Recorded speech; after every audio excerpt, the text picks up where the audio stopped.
Hello everyone, আমরা আজকে একটা গুরুত্বপূর্ণ টপিকস নিয়ে আলোচনা করব। সেটা হচ্ছে ব্যতিক্রমী ম্যাট্রিক্স।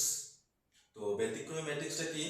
ব্যতিক্রমী ম্যাট্রিক্সটা হচ্ছে যে বর্গ ম্যাট্রিক্সের নির্ণায়কের মান শূন্য। ওকে, তো আমরা দেখি একটা এক্সাম্পল দিই যে একটা মনে করো ম্যাট্রিক্স আছে 1 2 আর এখানে 2 4। ওকে, এর নির্ণায়কের মান যদি আমরা বের করি তাহলে কত হবে? 4 এর সাথে যদি 1 গুণ করি, এই যে আর গুণ 4 মাইনাস এটার সাথে এটা গুণ করলে 4, কত আসলো? এর মান 0 আসলো না? তাহলে আমরা বলতে পারি এ একটি কি ম্যাট্রিক্স? ব্যতিক্রমী ম্যাট্রিক্স। ওকে, কিন্তু পরীক্ষায় নর্মালি হচ্ছে এভাবে আসে না। আর এটা হচ্ছে খুবই গুরুত্বপূর্ণ একটা ম্যাট্রিক্স, যেটা হচ্ছে বিশেষ করে বোর্ডের এমসিকিউতে এবং ইউনিভার্সিটি অ্যাডমিশনে তো থাকেই, প্রত্যেকবার কোনো না কোনো ভার্সিটি এটা পাবে। ওকে, সো আমরা দেখি যে এমসিকিউ আকারে কিভাবে আসে। তো বি একটা মনে করো একটা ম্যাট্রিক্স আছে, বলা হচ্ছে যে a প্লাস 3 6 আর এখানে 5 a মাইনাস 4। ওকে, বলা হলো যে বি একটি ব্যতিক্রমী ম্যাট্রিক্স হলে a এর মান বের করো। এই যে a যে আছে এখানে এর ভ্যালু বের করতে বলছে। তো এটার মান যদি আমরা বের করতে চাই তাহলে কিভাবে বের করব? ওই যে বলা হচ্ছে যে বি একটা ব্যতিক্রমী ম্যাট্রিক্স, তো ব্যতিক্রমী ম্যাট্রিক্স যদি হয় তাহলে এর নির্ণায়কের মানটা কি হবে? 0। তাহলে আমরা শর্ত মতে 0 ধরে নিলাম। তাহলে এখন বি এর মানটা বের করি। আর গুণ দিয়ে দাও a প্লাস 3 ইন্টু কত? a minus 4। আর এদিকে সূত্রে মাইনাস হবে আগে, 5 আর 6 গুণ করলে কত হয়? 30।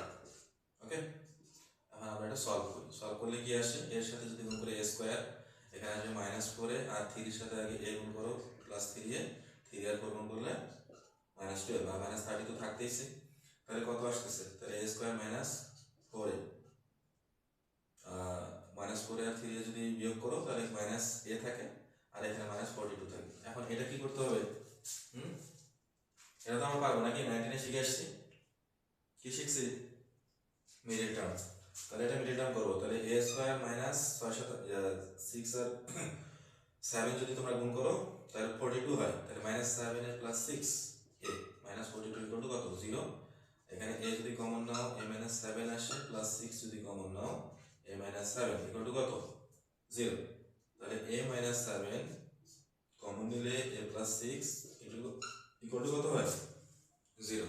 তাহলে হয় a মাইনাস 7 ইকুয়াল টু 0 অথবা a প্লাস 6 ইকুয়াল টু কত? 0।